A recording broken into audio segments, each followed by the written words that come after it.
nos questionnements et nos réflexions sur la vie étaient des portes vers une plus grande compréhension de nous-mêmes et du monde. Les échos de l'existence est un espace d'exploration où nous plongeons au cœur des grandes questions qui nous habitent. Qui suis-je vraiment ? Quel est le sens de ce que je vis ? Comment transcender mes peurs et mes conditionnements ? À travers ces perspectives psychologiques, spirituelles, émotionnelles et humanistes, ce podcast vous invite à prendre du recul sur votre réalité quotidienne. Chaque épisode est une opportunité d'élargir votre conscience, d'ouvrir de nouveaux horizons et d'apprendre à naviguer avec plus de clarté et plus de sérénité dans l'aventure de l'existence. Alors laissez résonner ces échos en vous et avançons ensemble sur le chemin de la conscience. Et si cette introduction a retenu votre attention, alors je vous invite à laisser des commentaires et à partager avec les personnes qui pourraient être intéressées.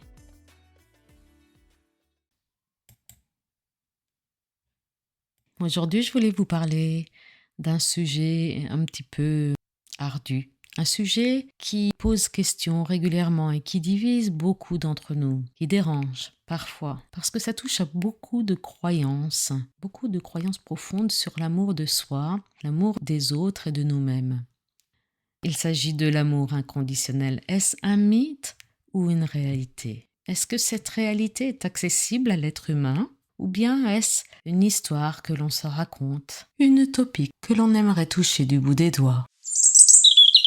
Si l'on cherche à définir l'amour, on peut trouver des éclairages différents selon les sources. D'abord, le Larousse, par exemple, est très pragmatique. Il enferme l'amour dans des définitions qui parlent d'affection, de tendresse, d'attachement profond. Mais très vite, on comprend que ce sont des mots imprégnés de conditions et d'attentes, ainsi que de réciprocité. Christiane Singer, qui est une écrivaine et romancière française, décrit l'amour inconditionnel comme quelque chose qui dépasse complètement le cadre humain et relationnel. Elle le décrit comme une énergie universelle, une vibration dispensée sans attente, sans jugement, envers tout ce qui est. L'amour inconditionnel, par essence, échappe au cadre. Pour ma part, l'amour inconditionnel est sans condition. C'est un amour qui ne dépend pas de ce que l'autre est, de ce qu'il fait, de ce qu'il pense. C'est une énergie que l'on offre librement, sans contrepartie et surtout sans filtre. Très souvent, quand je parle d'amour inconditionnel lors de mes entretiens, on me le compare à l'amour qu'une mère ou un père a pour son enfant. En effet, les parents entourent leur enfant d'un amour qui doit leur apporter sécurité affective et qui ne devrait pas dépendre normalement de ses réussites, de ses erreurs et de ses humeurs. Cet amour-là est fondateur. Il donne à l'enfant la sensation d'exister, d'avoir de la valeur, simplement parce qu'il est, parce qu'il existe, et non pas parce qu'il correspond à une attente de ses parents. Si à aucun moment je ne remets en doute l'amour que la plupart des parents portent à leurs enfants, je dois soumettre une petite discrétion ici. Je suis moi-même mère de 3 enfants pour lesquels je peux dire que je n'ai jamais éprouvé un amour aussi intense pour quelqu'un d'autre ou pour quelque chose d'autre. C'est un amour d'une puissance absolue. Seulement, dans le lien parental, cet amour inconditionnel est mis à rude épreuve. Les parents sont humains, moi y compris. Chacun d'entre nous a ses limites, ses blessures. Et nos enfants sont de très bons déclencheurs de réveil de ces blessures. J'ai souvent été admirative quant à la perspicacité des enfants pour susciter de l'agacement, de la fatigue. Et puis souvent, nous avons des difficultés à comprendre tout leur univers. Leurs impatiences, leurs moments d'épuisement nous confrontent à des limites énormes. Et cet amour ne se manifeste pas toujours de façon inconditionnelle. D'ailleurs, c'est à ce moment-là que certains parents perdent patience et disent des mots qui dépassent leurs pensées ou ont des gestes violents vis-à-vis de leurs enfants. Alors cela pose cette question importante. est-ce que c'est humainement possible d'aimer inconditionnellement? Est-ce qu'on peut continuer à aimer quelqu'un même si celui-ci nous pousse à bout? Et puis, est-ce vraiment sain? Est-ce vraiment souhaitable? Alors, ici, on peut voir que ces questions touchent à quelque chose de très humain, le besoin de respect et de reconnaissance, ainsi que de réciprocité. Dans chaque relation, nous avons besoin d'être reconnus, d'être entendus, d'éprouver du respect, de se sentir respecté par la personne avec laquelle nous sommes en relation. J'ai grandi avec une maman qui m'a appris la notion de non-jugement et de respect des prises de position de chacun. Alors que nous étions enfants, ma sœur et moi, notre maman nous reprenait souvent lorsque nous avions des propos jugeants vis-à-vis des autres. Alors, toute ma vie, j'ai fait attention aux actes que je posais et surtout aux jugements que j'émettais vis-à-vis des autres. Et parce que je n'ai pas toujours su dire non, j'ai été très rapidement confrontée à des amitiés que je qualifierais de non équilibrées. L'une d'entre elles a été un vrai défi pour moi, parce que je me suis vue dans l'obligation de rompre le lien avec cette personne pour me protéger, alors que la qualité de mon amitié était restée intacte. J'aimais cette personne, cela ne faisait aucun doute, mais je ne pouvais plus supporter certains de ses actes, certains de ses propos. J'ai dû verbaliser mon affection tout en disant stop à ce que j'étais en train de vivre. Et cette fois-ci, j'ai eu la sensation de m'approcher de ce que pouvait être l'amour inconditionnel. À la différence près que je vivais de la colère par rapport à ce que j'étais en train de vivre. Cet ami me reprochait de ne pas l'aimer et c'était particulièrement compliqué pour moi d'entendre cela parce que j'aimais sincèrement cette personne. Cela interroge la notion de mérite. Mais qui mérite cet amour? Est-ce que certains comportements inacceptables ou incompréhensibles à nos yeux nous permettent encore d'accorder cet amour? Où se situe la limite? Et devrait-il y avoir une limite? Si l'on considère l'amour inconditionnel non plus comme un sentiment mais comme une énergie, certains diraient que c'est une énergie de guérison, alors il semble logique qu'elle ne fasse aucune distinction.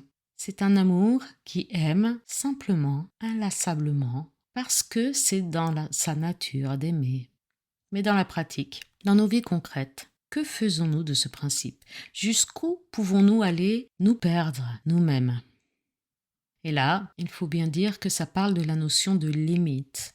Jusqu'où va ma capacité d'aimer? Jusqu'où puis-je accueillir sans me perdre, sans me renier?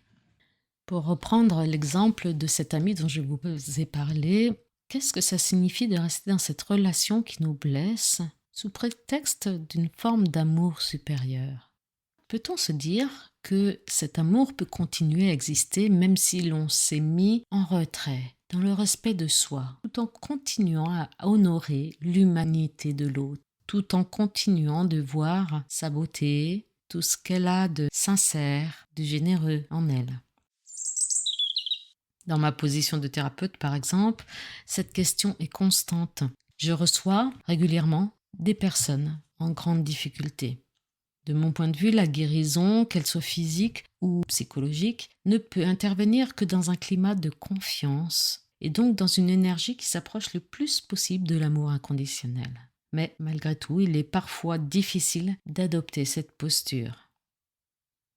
Certaines personnes viennent travailler sur des blessures dues à des prises de décision en total désaccord avec mes propres croyances. Je me rappelle d'une personne qui était venue, un monsieur qui était chasseur. Mon grand amour pour les animaux et pour la non-violence fait que j'ai beaucoup de mal à accepter ce loisir. Et pourtant, j'ai dû accueillir ce monsieur, essayer de comprendre ses motivations, essayer de comprendre ce qui lui plaisait dans cette activité. Essayer de voir, au-delà de cette activité et des idées qu'il transportait, comment et pourquoi il était en difficulté. Et ainsi, l'aider à dépasser ce qui était difficile à vivre pour lui. C'est un exercice difficile, mais très instructif. Il nous ramène toujours à qui nous sommes, comment et pourquoi nous aurions la capacité à juger si notre comportement est préférable à celui de l'autre. Il est alors primordial de fixer son attention sur l'être vivant qui est devant nous, sur son humanité. Il est alors important de se concentrer sur ses blessures et ses motivations, et non plus sur les actes qu'il a posés. De la même façon, dans le quotidien de nos relations, l'idéal se heurte à la matière et se confronte à nos blessures, à nos peurs, à nos limites. Il est plus facile d'aimer une personne vulnérable, par exemple, que celui qui nous offense et qui nous blesse, qui renie qui nous sommes. C'est là une réflexion qui prend toute sa profondeur. Peut-on aimer quelqu'un qui nous inflige des paroles ou des gestes sans respect ? Ce qui est important ici, c'est de distinguer, de faire le tri entre ce que l'on appelle l'amour inconditionnel et la relation que l'on a avec la personne qui est en lien avec nous. Aimer sans condition, ça ne signifie pas tout accepter de cette personne. Cela signifie simplement qu'il faut reconnaître au plus profond de soi que l'autre, même dans ses égarements, même dans ses comportements les plus inacceptables, que cette personne reste un être humain comme nous. Un être humain qui, quelque part, nous ressemble dans son humanité. Et cet être humain fait partie de la même source que nous. Au fond, au final, aimer inconditionnellement, c'est reconnaître l'autre dans sa part d'humanité. Cela signifie garder en soi cette capacité de voir l'autre au-delà de ses actes. Aimer sans condition, c'est peut-être garder ce regard intérieur qui ne condamne pas, même si l'on choisit de se protéger et de s'éloigner de ce qui est néfaste à notre équilibre. On peut se poser ici la question du lien ou de la différence que l'on fait entre la gentillesse et l'amour inconditionnel. La gentillesse est souvent perçue comme une vertu, mais elle peut aussi dissimuler la peur du rejet et le besoin d'être aimé, ainsi que la difficulté à dire non. L'amour inconditionnel, lui, ne cherche pas à plaire. Il est un regard, une posture intérieure, une présence au monde. Il n'a rien à prouver, rien à démontrer. Il peut être ferme et tendre à la fois. Si l'on pousse encore un peu plus loin cette réflexion, on peut se demander si l'amour inconditionnel n'est pas avant tout un chemin intérieur. Je crois sincèrement que c'en est un. C'est un travail profond, patient, qui commence par soi. En effet, comment peut-on prétendre aimer inconditionnellement autrui si l'on ne s'est jamais exercé à s'aimer soi-même ? Et vous le savez sans doute, s'aimer soi-même, c'est une chose extrêmement compliquée. S'adresser à soi-même avec bienveillance, tendresse et patience est quelque chose de difficile pour nous, parce que tout cela est soumis à la vision que les autres ont posée sur nous pendant de nombreuses années. La vision de nous-mêmes est colorée, façonnée par tous les événements que nous avons vécus lorsque nous étions enfants, mais aussi le regard que les personnes qui nous entouraient ont posé sur nous. Alors, peut-être que l'amour inconditionnel n'est pas un but, mais un chemin intérieur, un espace en nous qui grandit au fur et à mesure de notre vie. Au fur et à mesure que l'on apprivoise nos ombres, que l'on accepte nos blessures, que l'on se réconcilie avec nos failles, au fur et à mesure qu'on les comprend. Un chemin où l'on embrasse nos contradictions. C'est une posture, celle de reconnaître que même lorsqu'on doit se protéger, même lorsque l'on doit s'éloigner, que l'autre reste un être humain, traversé de contradictions, d'émotions, de blessures, exactement comme nous. L'intention est alors de garder en soi cette part d'humanité qui comprend sans nécessairement adhérer. Pour cela, j'ai l'habitude de considérer l'enfant que chaque personne que je rencontre a pu être à un moment donné, notamment quand je suis en entretien thérapeutique. J'observe qui est l'enfant qui est devant moi et quelles ont été ses blessures, quelles ont été les croyances qu'ont forgé ces blessures, mais aussi comment cet enfant a pu trouver des moyens parfois inappropriés pour grandir, pour arriver à survivre aux souffrances qu'il a vécues.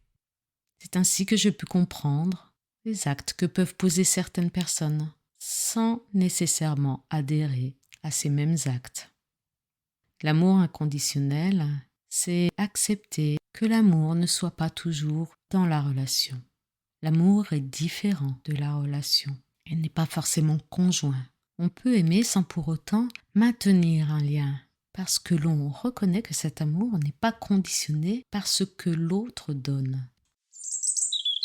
Alors, pour conclure, peut-être n'est-il pas tout à fait l'un, ni tout à fait l'autre, mais il peut s'incarner par des petites touches dans nos cœurs, dans nos mains, dans chacun des actes que nous pouvons poser au quotidien. Cela signifie peut-être simplement apprendre à voir l'autre avec plus de recul, plus de compréhension. L'amour inconditionnel, c'est un idéal vers lequel on doit tendre sans chercher à l'incarner de façon parfaite. Notre boussole intérieure nous conduit, rappelle que derrière les comportements, il y a des histoires, des blessures, des fragilités. Et c'est la qualité de ce regard qui permet de ne pas enfermer l'autre dans ses actes, de ne pas réduire un être humain à ses erreurs. En aucun cas, l'amour inconditionnel n'exclut la lucidité. Il n'exclut pas les choix non plus, ni la protection de soi. Dans notre quotidien, elle se manifeste souvent par des gestes simples, un pardon silencieux, un regard sans rancune, un refus posé avec bienveillance et un départ sans colère, qui ne demande rien en retour. C'est un amour discret, humble, un amour profondément humain. J'aime vraiment me reconnecter à cette énergie d'amour inconditionnel. C'est ce qui m'aide à vivre dans ce monde chaotique qui semble être plus relié à la violence, à l'amour inconditionnel. Pour moi, comprendre ce pourquoi l'être humain a parfois des comportements violents, inappropriés, c'est ce qui me permet d'avoir de l'espoir, de me dire que quelque chose est possible, quelque chose de plus beau, de plus doux, de plus humain. J'espère que ce podcast vous aura interpellé. J'ai vraiment envie de savoir ce que vous en avez pensé. Alors surtout, n'hésitez pas à me le faire savoir, à me contacter, à mettre des likes ou des commentaires, parce qu'ils nourrissent la réflexion de chacun. Alors je vous invite à mettre les vôtres. Et je m'appliquerai, lors de mes prochains podcasts, à répondre à vos commentaires, à vos interrogations. D'ici là, je vous dis bonne journée et à très bientôt.